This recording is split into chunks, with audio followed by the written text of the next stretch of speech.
warahmatullahi wabarakatuh. Kembali lagi ke channel YouTube saya. Nah, di sini perkenalkan, nama saya Dini Farhatun, NPM 22012023. Nah, di video kali ini saya akan membahas tentang validasi formulir menggunakan JavaScript. Langsung saja kita lihat. Nah, di sini saya akan mengerjakan contoh program, yaitu tentang validasi. Nah, di sini saya sudah menyediakan kodenya.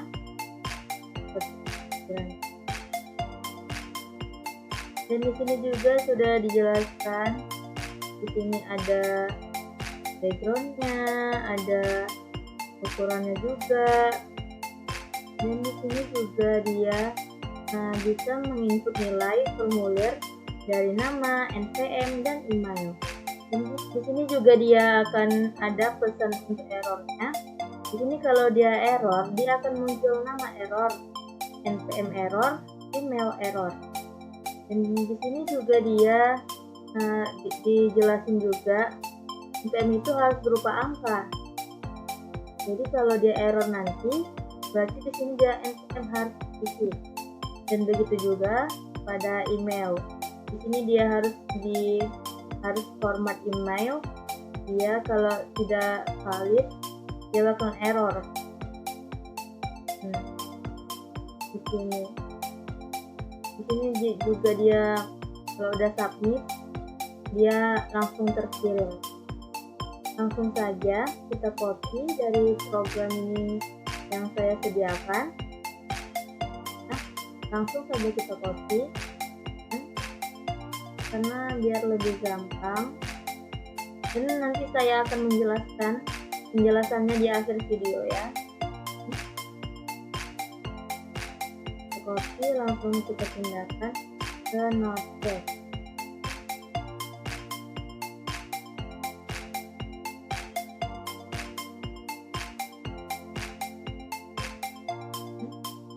Di sini setelah kita aktifkan, langsung saja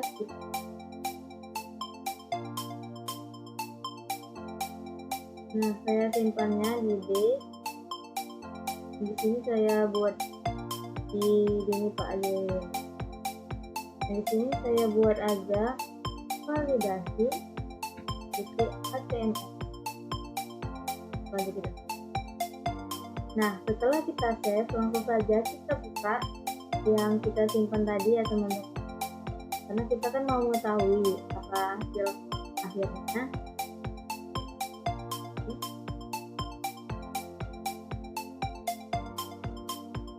Nah, di sini sudah ada validasi. Nah, seperti inilah tampilannya setelah kita melakukan codingan tadi. Nah, di sini saya buat nama saya ya. Ini Farhatun. Di sini bebas ya, tapi di sini dia harus berupa huruf. Ini dia, kita masukkan NPM kita ya. Nah, di sini NPM ini dia harus berisi angka seperti penjelasan yang tadi. Di sini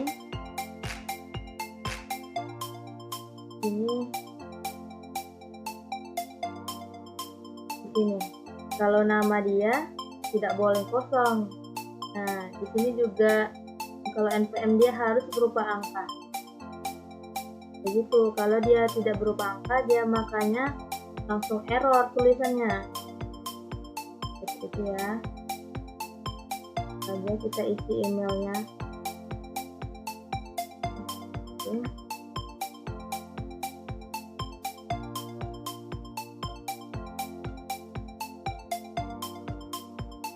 Setelah seperti ini langsung saja kita kirim ya. Nah, setelah tampilan seperti ini sudah kosong semua, berarti sudah terkirim. Dan di sini dia akan ada muncul nama kita, NPM kita, email kita. Dan kita coba ya, salah satunya tidak kita input. Ini kita buat ini, NPM-nya kita kosongkan, emailnya kita isi. Ini sini dia ada penjelasan. NPM harus diisi seperti penjelasan kita tadi. Nah, di sini. Jika NPM tidak diisi, maka dia akan error dan dia akan membilang NPM harus diisi. Dan begitu juga dengan ketiga tadi.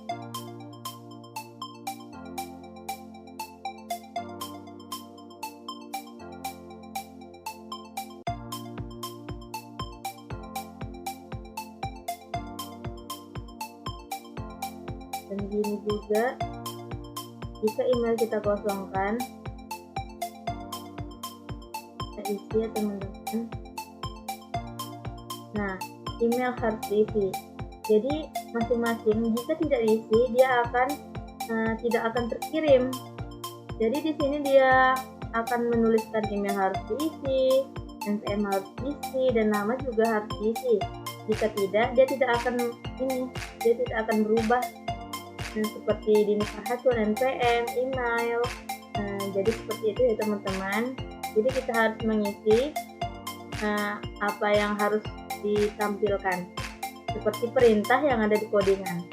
Nah, di sini saya akan melanjutkan tentang penjelasannya. Nah, di sini saya akan menjelaskan tentang codingannya. Nah, di sini dia sudah ada tertera doc.type HTML dan HTML ulang atau end. Nah, di sini dia menjelaskan tentang bahwa doc.type HTML ini dia adalah dokumen HTML. Dan di sini HTML lang end adalah di sini elemen root dari dokumen HTML dengan atribut bahasa yang ditahapkan ke Inggris.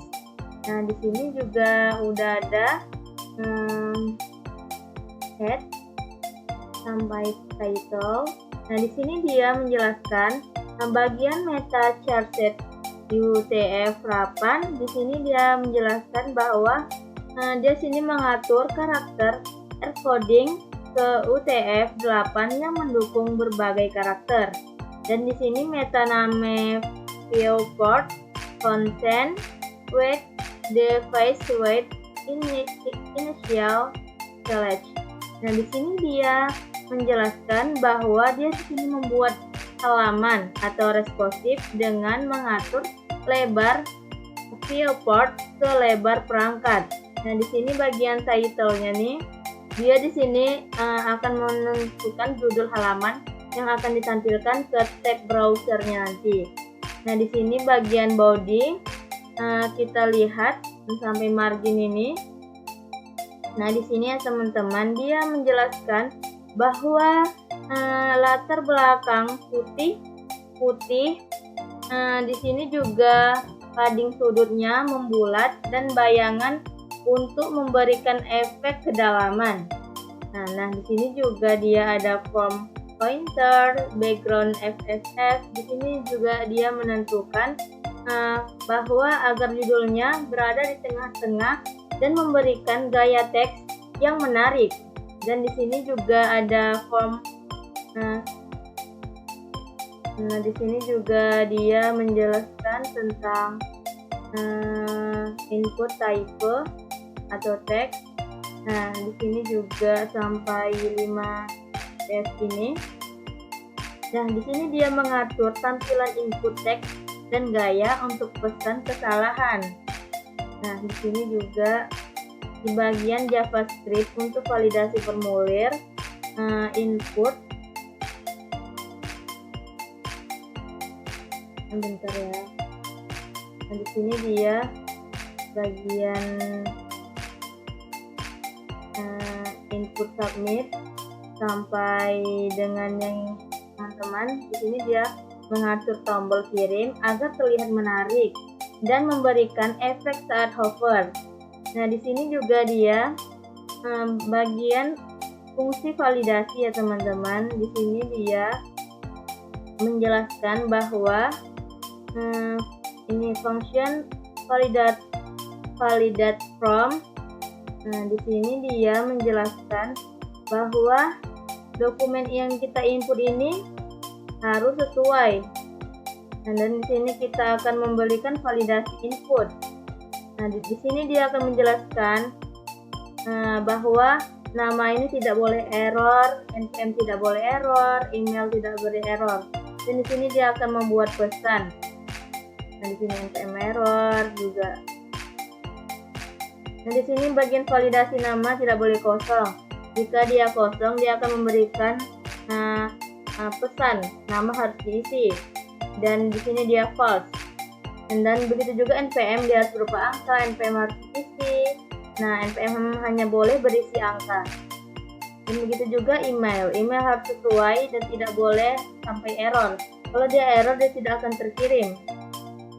Nah, di bagian body ini sampai ke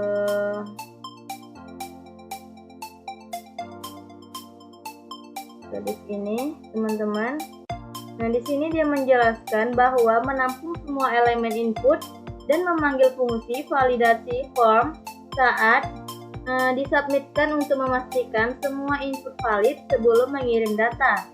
Nah, di sini juga saya akan menjelaskan kesimpulannya. Kode ini mengimplementasikan formulir pendaftaran yang sederhana, namun efektif dengan validasi menggunakan JavaScript. Dan desain yang diresponsif dengan CSS ini, formulir ini memberikan pengalaman penggunaan yang baik. Jadi kita dapat menggunakan JavaScript ini dengan mudah, tapi kita harus menyesuaikan apa yang ada di sini, seperti nama, npm, dan email. Jadi di sini dia tidak boleh kosong. Kalau dia kosong, dia akan error dan tidak bisa terkirim ya teman-teman. Nah, sekian dari penjelasan saya tentang validasi.